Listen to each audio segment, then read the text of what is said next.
DMTV Info, votre chaîne d'information en temps réel. La politique, la santé, le sport, les faits de société, la musique, les rumeurs et bien plus encore. Vous découvrirez cela dans notre chaîne DMTV Info.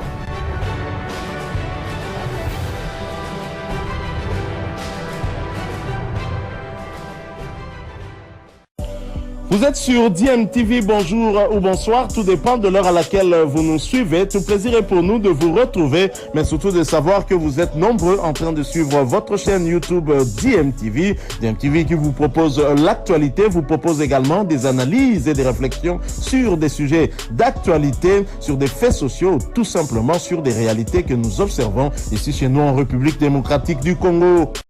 Allez, on continue à parler des coupes interclubs de la CAF avec justement cette première journée de la Coupe de la Confédération. Outre le match entre Mazembe et la formation de l'AS Real de Bamako, deux autres matchs concernaient la RDC.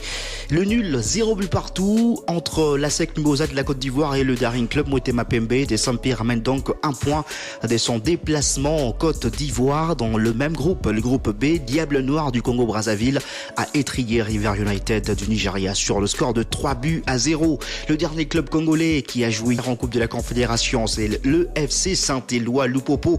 Lupopo qui retrouve la phase de poule d'une compétition africaine interclub après plusieurs années a souffert à Alger face à l'USM Alger. Et défaite 3-0 du club de Lubumbashi devant ce club algérien.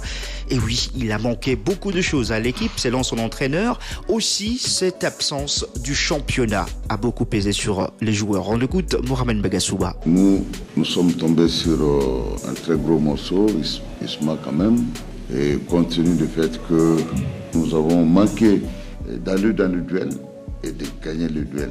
Et je vous dis, ça ne pardonne pas. Le haut niveau, le réalisme aussi est de mise. Et les attaquants de l'USMA ont été très réalistes parce qu'un attaquant sur 3 occasions manquées, il faut quand même scorer une ou deux. Mais c'est ce que l'USMA a fait, donc peut-être qu'ils ont raté des occasions, mais le taux de réussite était beaucoup plus intéressant que le taux de réussite des nôtres. Et tout cela, c'est très important dans le haut niveau. Lorsque vous êtes devant le but, si vous n'arrivez pas à scorer, ça complique la situation. Parce que c'est le but aussi qui est le maître, qui coordonne le jeu, qui coordonne l'esprit de l'équipe, qui coordonne tout. Si vous encaissez, ça vous déstabilise. Si vous marquez, ça vous fortifie.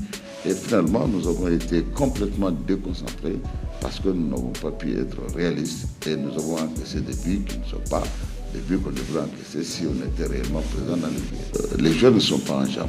Et quand vous n'êtes pas en jambes, vous tombez sur une grosse équipe comme Isma, qui avait la plupart de ses joueurs au CHAN et qui ont joué jusqu'en finale. Vous comprenez? Nous, ça nous fait depuis le 21 décembre, si j'ai bonne mémoire, on n'a aucune compétition.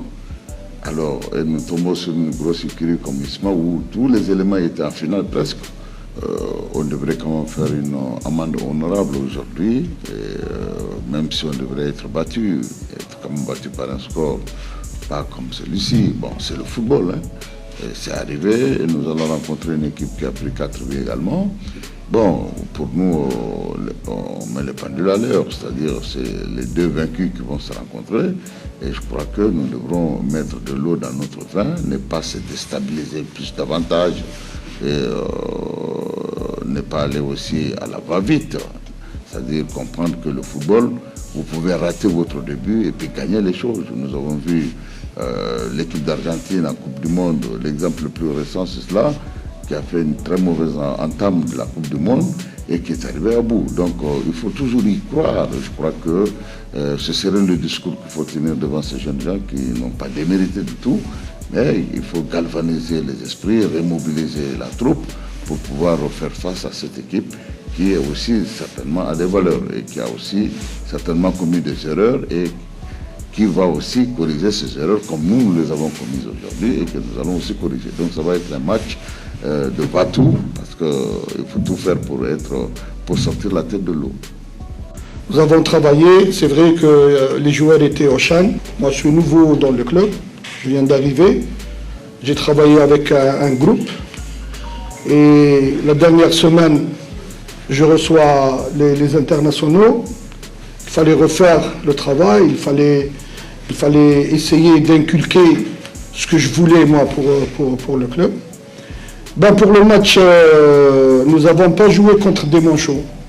C'est une très très grosse équipe, sur le plan athlétique d'abord, sur le plan vivacité, il y a les deux ailiers qui couraient bien, une bonne attaque. Et voilà, ils n'ont pas eu de chance. Ils ont raté 3 occasions en première mi-temps net. Voilà, le foot il est comme ça. Quand tu marques pas, tu encaisses. Nous avons essayé de les harceler, nous avons essayé de les presser.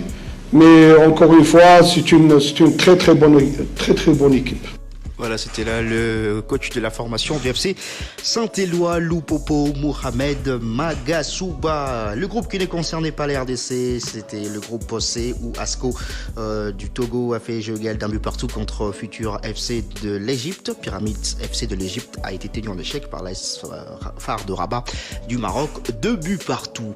L'ASV Club n'a pas joué ce week-end puisque son adversaire, le Wydad Athletic Club de Casablanca, qu'elle devait rencontrer lors de la première journée, était en Coupe du Monde des clubs, éliminé en quart de finale, compétition remportée par le Real Madrid le samedi dernier. V-Club va entrer en lice le 18 février. Ça sera face à la formation de Petro Atlético. Vous le savez, V-Club va recevoir ses adversaires au stade Alphonse Massamba Déba de Brazzaville, après la non-homologation du stade des Martyrs de la Pentecôte.